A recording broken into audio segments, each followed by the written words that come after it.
स्वागत है आपका ब्रेक के बाद। और ट्रंप को H-1B वीजा पर अमेरिकी सुप्रीम कोर्ट के झटके से आईटी कंपनियां क्यों हैं फोकस में, बताने के लिए हमारे साथ मौजूद है अंश। आज बताइए आईटी कंपनियों को क्या फायदा मिलेगा, ये जो अनाउंसमेंट हुआ है ट्रंप की तरफ से। बिल्कुल, तो ये H-1B वीजा रिलेटेड जो खबर है, इससे आईटी कंपनीज को काफ़ी ज़्यादा फायदा पहुंचता हुआ नजर आ रहा है। सबसे पहले तो खबर समझा देते हैं।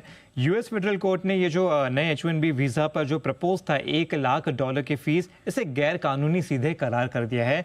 कोर्ट ने कहा है कि ये एक तरह का टैक्स था जिसे कांग्रेस की मंजूरी के बिना लागू नहीं किया जा सकता था। अब ये जो फीस है, ये सितंबर 2025 में ट्रंप एडमिनिस्ट्रेशन ने ही अनाउंस की थी और इसी के चलते हम देख रहे हैं कि एनालिस्ट का मानना है कि आईटी कंपनीज के लिए काफ़ी अच्छी एक खबर निकल कर आ रही है। क्या था रूल, पहले ये समझ लेते हैं। जो नए H-1B वीज़ा एप्लीकेशन है, इस पे $1 लाख की जो है वन टाइम फी लगनी थी। पहले ये कॉस्ट लगभग $2,000 से $5,000 के बीच में ही था, लेकिन इसके बाद जो है काफ़ी यहाँ पे जो है एक बड़ा स्पाइक आता हुआ दिखा था। रूल सिर्फ नए वीज़ा एप्लीकेशन पर ही लागू होना था। एग्जिस्टिंग वीज़ा होल्डर और रिन्यूएबल पर जो है इसका कोई भी असर नहीं था। अब इसके चलते हम देख रहे हैं कि जो ट्रंप का यहाँ पे आर्ग्यूमेंट था, उनका कहना यह था कि H-1B प्रोग्राम का मकसद हाई स्किल्ड टैलेंट को यूएस लाना था, लेकिन एडमिनिस्ट्रेशन का कहना यह भी है कि H-1B वीज़ा का ये जो प्रोग्राम है, इसे मिसयूज़ किया जा रहा है। सस्ते फॉरेन वर्कर्स को लाके अमेरिकन वर्कर्स को रिप्लेस किया जा रहा है।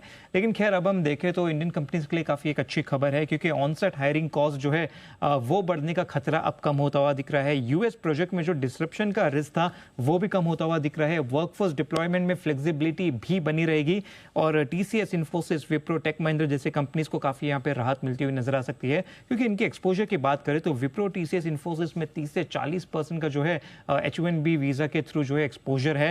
और HCL टेक की बात करें तो लगभग 20% का है। हालांकि पिछले कुछ सालों में ये एक्सपोजर जो है और भी ज्यादा कम होता हुआ नजर आया है। और अगर कंट्री वाइज भी देखें तो इंडिया का सबसे ज्यादा डिपेंडेंट है H-1B वीजा पे, करीबन 70% का।